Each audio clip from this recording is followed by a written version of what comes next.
Liver King taking steroids? Alright, we're not surprised. Did anybody really think this guy was natural? You can literally see his HGH gut from a mile away. But I get it. A lot of people looked up to this guy because he was freaking huge and shredded. And he's also exciting to watch because he likes eating raw meat and balls and other things that people just don't eat. But people want to look like this guy. So let's break down how you can do that without having to take steroids or eat balls. Probably the biggest mistake that guys are making here is just being impatient. You want to get huge, but as soon as the spring rolls around, you start shredding so that you can look good for summer. And that may work for a couple years, but if you want to look as big as Liver King, then you need to dedicate at least a year to a long bulk. And during this time, that means consistently hitting your macros, having a well-structured workout program, and getting high quantity and quality sleep. So exactly how do we do these three things really, really well? Well, I'm going to show you exactly how I do this with my clients and in my own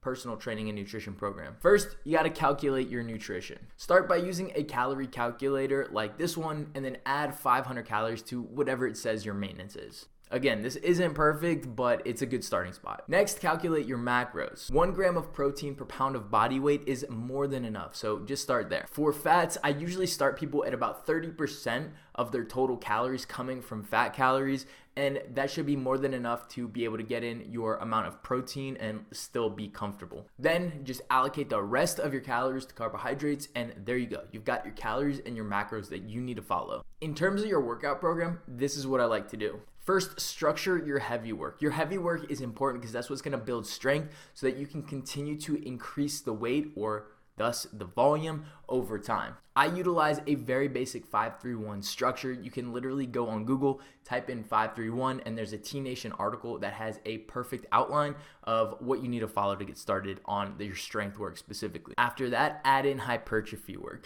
This is work in the 6 to 20 repetition range, give or take. Remember, some body parts will need more sets and reps and others will need less in order to grow optimally. For example, your hamstrings can grow with a pretty low volume. You may only need 2 to 3 high quality sets twice per week in order to see really good growth. However, your lateral delts, meaning the side of your shoulder, may need 6 to 10 sets 2 to 3 times a week to really see optimal growth. If you haven't been lifting some of these muscle groups hard or with enough volume, then start low and work your way up so you don't injure yourself. Also, your workout program should be constantly evolving in order to manage injury risk and pains, to promote growth, and to keep you sane. So if it's not perfect right off the bat, don't worry about it. Just get started with something. I also want to quickly note to make sure that you have really good form in all of your exercises. And if you're not 100% sure that you're doing it the right way, watch a YouTube video on how to do it properly.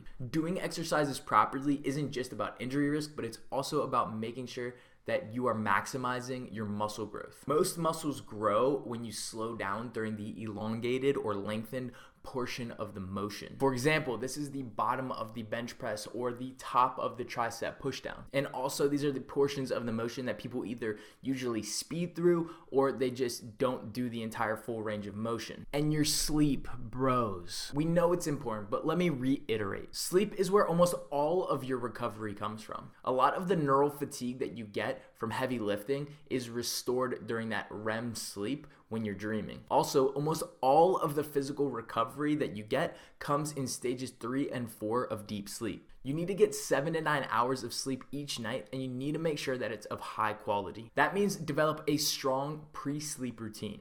Dim the lights in your house about an hour before you go to bed. Roll out or stretch before you get into bed, and consider taking a magnesium supplement as well. Notice that nowhere in this video I said take steroids or eat balls. Most people haven't gotten anywhere close to their genetic ceiling. Be patient and do the work, and most likely you'll look like a better version of Liver King. And if you want to know about my personal journey from lifting to competitor, then check out this video that I posted last week in the card below. If you enjoyed this video, smash the like button, and if you want more muscle building videos like this one, then please consider subscribing. Thanks for watching. See you soon.